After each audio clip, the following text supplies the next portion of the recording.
noches, bienvenidas, bienvenidos, gracias por estar aquí y gracias a Denise Dresser que está en nuestro estudio de la Ciudad de México. Gracias, Denise, de nuevo por estar aquí. Gracias, buenas noches. Bueno, debo decir que el viernes pasado invitamos a Denise Dresser a nuestro estudio de la Ciudad de México y a nuestra colega periodista Anabel Hernández en los Estados Unidos, ahí en California. Y bueno, pues en realidad hubo muy poco tiempo durante el programa porque nos tocó exactamente en el momento en que se dio la conferencia de prensa de la Procuradora General de la República Mexicana, Arely Gómez, del secretario de Gobernación, Miguel Ángel Osorio Chong. Y bueno, pues el tema fue toda la conferencia acerca de la captura del Chapo Guzmán. Así que las volvimos a invitar, ahora sí con el tiempo del programa ampliamente disponible, para hablar de lo que pasó después, porque ya no solo queremos oír a Denise y a Anabel hablar sobre lo que el viernes estábamos analizando, sino lo que pasó el fin de semana, que tiene que ver con que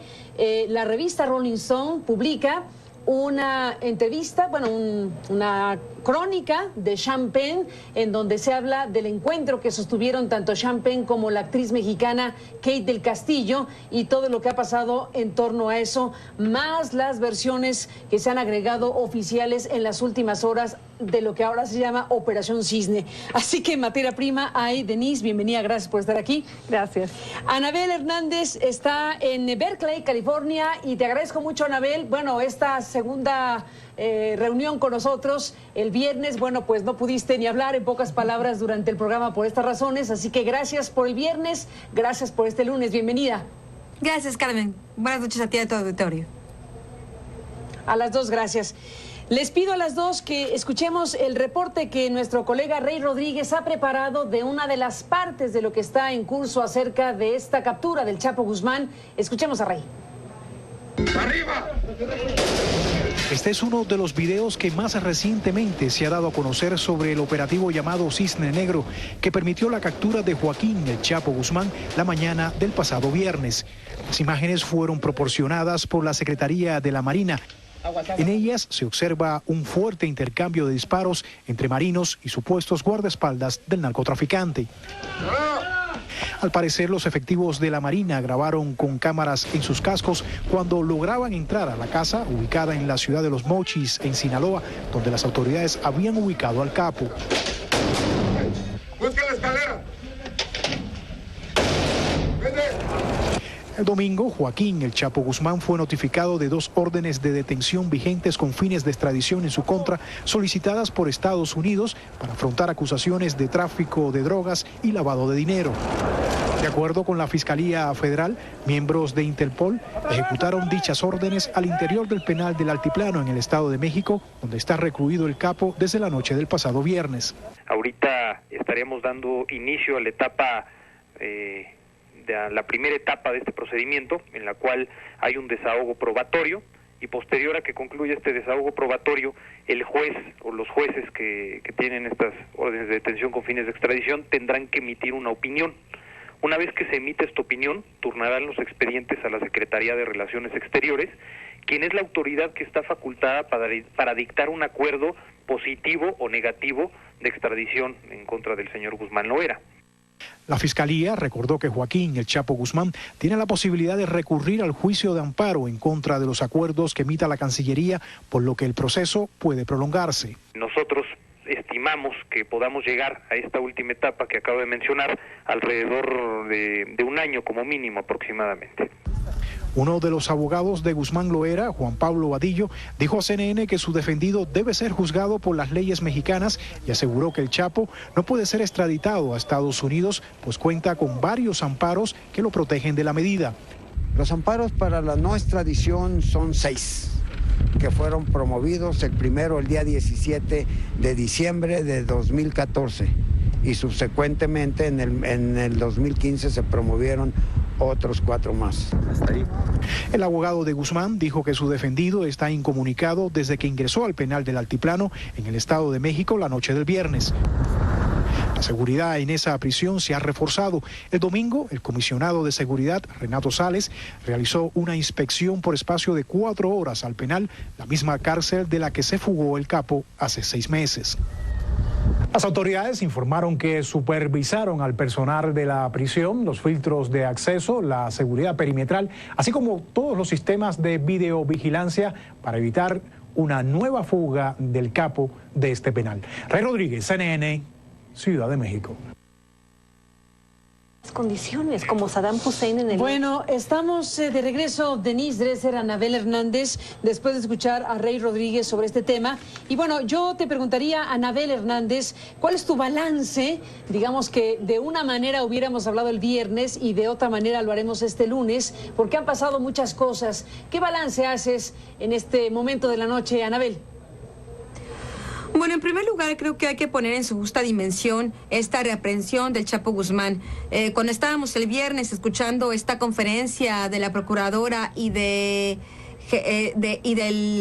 secretario de Gobernación, Miguel Ángel Osorio Chong, me parecía que este tono casi festivo era absolutamente inadecuado. Me parece que el gobierno quiere vendernos la historia de que la reaprehensión del Chapo Guzmán es una gran victoria, cuando me parece que está muy lejos de serlo. No hace mucho tiempo, en febrero de 2014, el gobierno detuvo al Chapo Guzmán y como tú y yo lo comentamos en su momento, Carmen, el Chapo Guzmán nunca fue neutralizado.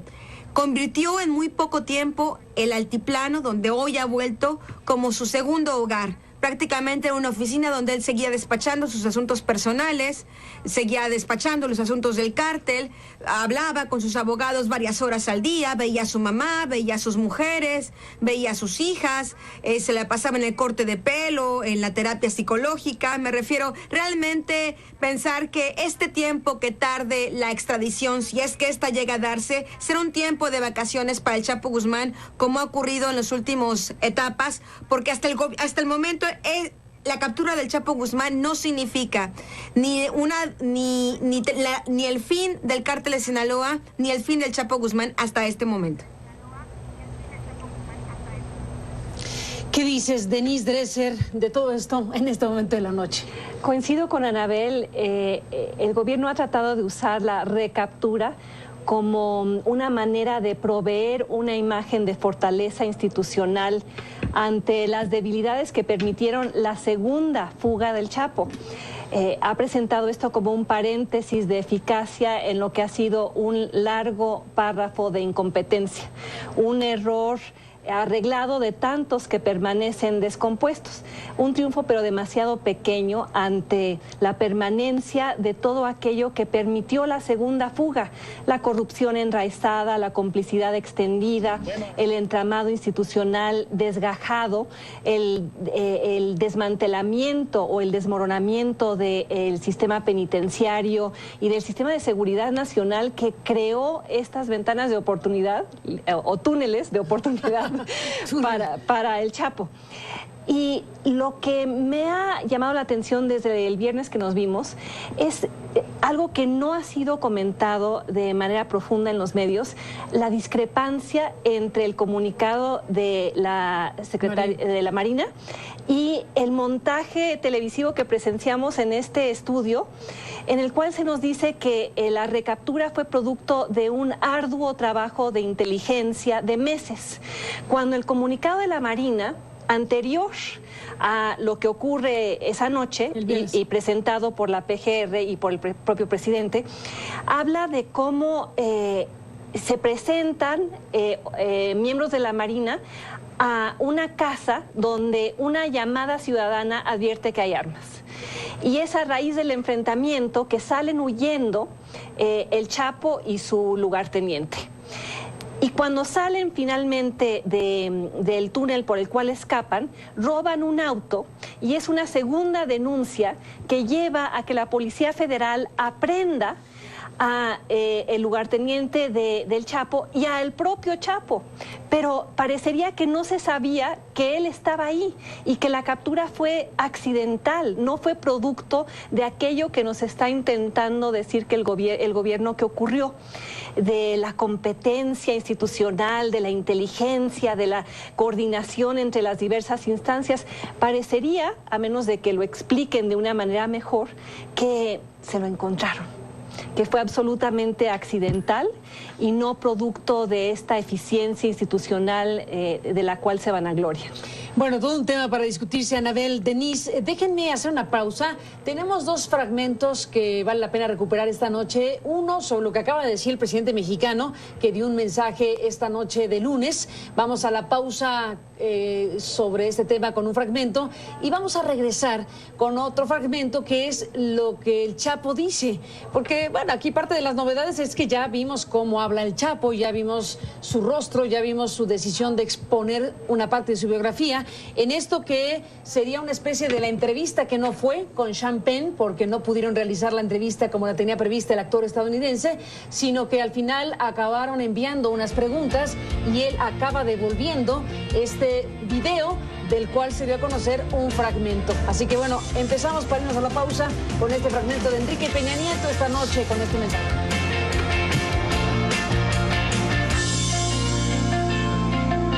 Arriba, arriba, seguridad, arriba, arriba.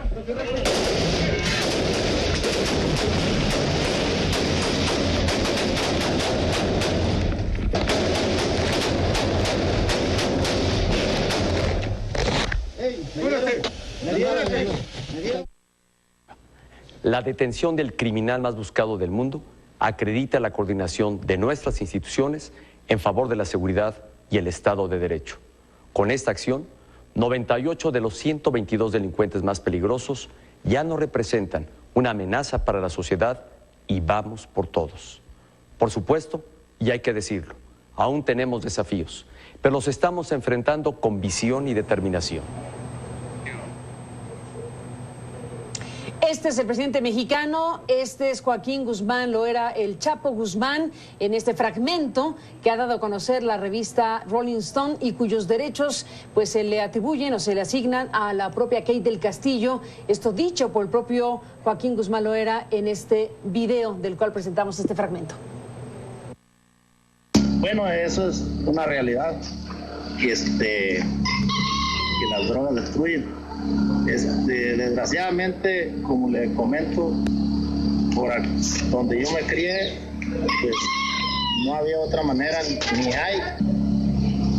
Pues yo lo que hago es defenderme nada más, pero que yo ande buscando problemas, jamás. Bueno, pues este es el Chapo Guzmán. Anabel Hernández, ¿qué te dice todo esto? ¿Qué piensas? Realmente creo que finalmente por primera vez la gente puede ver realmente el tamaño de Joaquín Guzmán Loera. Me refiero su personalidad y puede entender, creo, lo que yo he escrito durante mucho tiempo desde que publiqué el libro de Señoras del Narco, que el Chapo Guzmán es un hombre bastante simple, es un hombre primitivo, es un criminal que apenas estudió hasta el tercero de primaria. No es capaz de articular grandes ideas, de acuerdo a la gente que lo conoció en el penal de Puente Grande, y parece no haber evolucionado mucho. Y lo digo realmente en base a lo que he investigado y en base a lo que cualquiera puede ver hoy en este video. Realmente por eso cuando se le intentan mandar preguntas y se le intentan plantear en este intento de entrevista, que creo que más bien termina todo como una especie de crónica de un encuentro, finalmente el Chapo no puede elaborar muchas ideas porque no es un hombre de ideas. Aquí lo que surge realmente es la gran pregunta que siempre me he cuestionado a mí misma durante 15 años de que he investigado el cártel de Sinaloa y al Chapo Guzmán. ¿Quién está detrás de este hombre? ¿Quién hizo que este hombre de este tamaño intelectual se haya podido convertir en este gran capo del mundo, en el narcotraficante más importante de todos los tiempos, diría la DEA? Y la respuesta es la gran corrupción que hay alrededor del Chapo. Y esa gran corrupción, todos estos policías, todos estos militares, todos estos políticos, senadores, presidentes municipales, familiares de expresidentes, toda esta cloaca de complicidad de empresarios que hay en México, son los que han hecho realmente que este personaje haya llegado a este nivel. Bueno, ese es un buen punto, Anabel. Denise, estamos efectivamente frente a un personaje. En algún momento el doctor Buscaglia dijo, es un gerente de la gran estructura criminal, o sea, está sobredimensionado, se ha hecho del Chapo Guzmán una celebridad, se le puso en la revista Forbes, en la revista de los... Sí, en la lista de los hombres más, en la lista de los hombres más ricos del mundo, se le ha colocado como el más poderoso, el más peligroso, el más sanguinario, el más rico, el más. Es una celebridad en ese sentido y el más famoso sin duda, que significa su captura un éxito monumental para México, para los Estados Unidos. Pero bueno, es verdad, este pequeño fragmento nos muestra a un personaje con un cierto perfil que ya describió la propia Anabel. La gran pregunta es qué hay detrás de la estructura criminal llamada el Cártel de Sinaloa, cuyos rostros visibles son el Chapo, en primer lugar, el señor Mayo Zambada, el señor Azul Esparragosa, que no sabemos si vive o muere, etcétera. Pero realmente, ¿quién y quiénes son los que operan esa gran maquinaria criminal que genera muertos, sangre y muchísimo dinero en decenas de ciudades del mundo, si nos atenemos a los expertos en la materia? ¿Qué es y quiénes son realmente los que encarnan el Cártel de Sinaloa? Yo creo que el Chapo es una criatura del Estado, creada por el propio Estado. ¿Por qué del Estado? Porque el Estado es el que lo protege. ¿Lo tiene detenido, te dirán? Después de 3 intentos, después de 2 fugas y múltiples intentos por reaprenderlo. A mí me parece que es un administrador de la república mafiosa, una república que ha permitido que este hombre crezca con base en su política de antidrogas, con base en la guerra fallida que Felipe Calderón declaró y con base en un país donde las autoridades mexicanas, durante los años que estuvo preso y después de sus fugas, no impulsaron acusación penal alguna contra sus redes de socios, contra sus franquicias empresariales. No se investigó, no se tocó a políticos vinculados con él, no se tocó ningún activo. No ha habido una política clara de combatir el lavado de dinero y por eso digo que es una criatura que el Estado concibió a partir de políticas antidrogas fallidas, a partir de una corrupción institucionalizada que no se combate a fondo y un pacto de impunidad que permanece intacto. El presidente se da palmadas en la espalda, nos dice misión cumplida, cuando la misión cumplida sería aquella en la cual se combatiera de fondo la corrupción política que le permitió al Chapo convertirse en el criminal más buscado, más poderoso y más fuerte del mundo, a pesar de ser un hombre que no logra articular una oración con sujeto, verbo y predicado. Entonces, me parece que él es una ventana que permite observar al Estado con todas sus debilidades, flaquezas e ineficacias. Un Estado corrompido, un Estado cómplice, un Estado que crea a este personaje. Y ¿Solo el mexicano? No, yo creo que hay múltiples Chapos por todo el mundo. Lo que pasa es que en países con estados de derecho más sólidos, con instituciones judiciales, sistemas penales más fuertes, no lograría tener ese grado de libertad y de protección que en México logró. Después de la pausa retomamos el hilo. Denise, Anabel, un momento más y volvemos.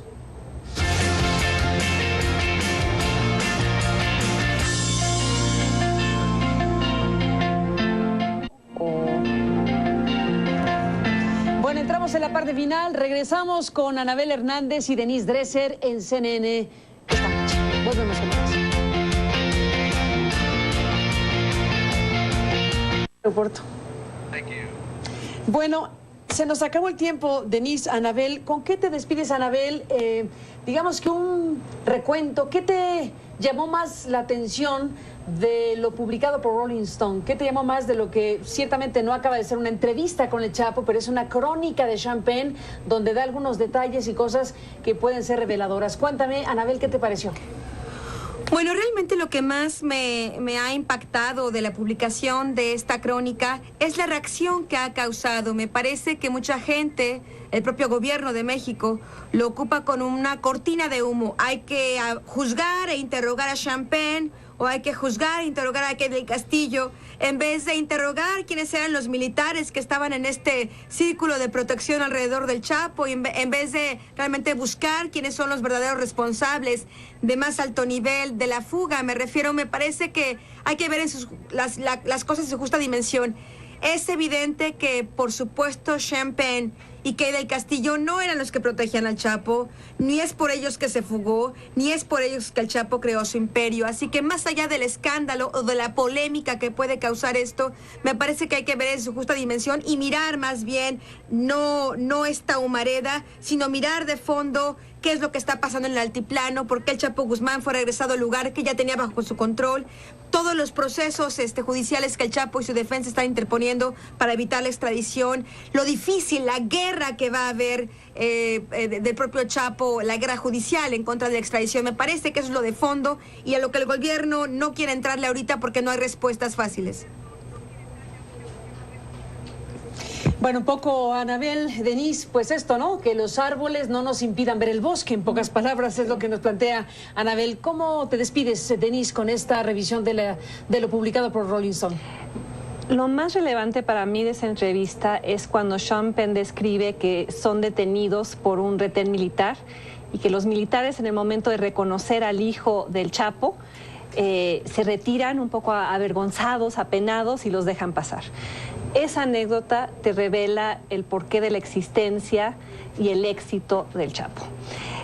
Porque esa anécdota pone de relieve la protección, la complicidad. Ese es el bosque en el cual Joaquín Guzmán Loera ha crecido y ha logrado montar su imperio. Entonces, reaprenderlo no significa que vayan a talar ahora el bosque. Su recaptura no significa ni reconocer, ni remediar, ni reformar. Y la segunda fuga puso en evidencia tantas fallas de tantos sistemas, Carmen, del sistema penitenciario, del sistema de seguridad, y que el ejército lo haya dejado simplemente pasar. De ahí el imperativo, y con esto concluyo, de que sea extraditado.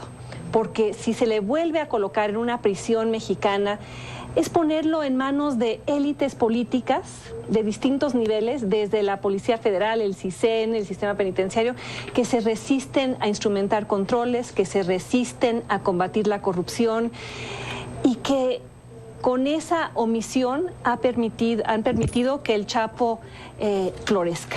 Denise, gracias por estar aquí. Con un sí o con un no, Anabel Hernández, ¿debe ser extraditado el Chapo Guzmán? ¿Qué piensas? Bueno, realmente yo no sería tan optimista respecto a esto. Lo podemos platicar más a fondo, pero recordás el caso de Vicente Zambada Niebla. Me parece que el Chapo Guzmán solo aceptaría ser extraditado si llega a un buen acuerdo con el gobierno de Estados Unidos. Y un buen acuerdo no forzosamente significaría justicia para todos los mexicanos que han sido asesinados por el cártel de Sinaloa bajo las órdenes de este hombre. Anabel Hernández, gracias por estar aquí de nuevo. Denise Dresser, gracias a las dos. Y a usted, gracias que nos permitió acompañarle. Buenas noches, que descanse. Hasta mañana.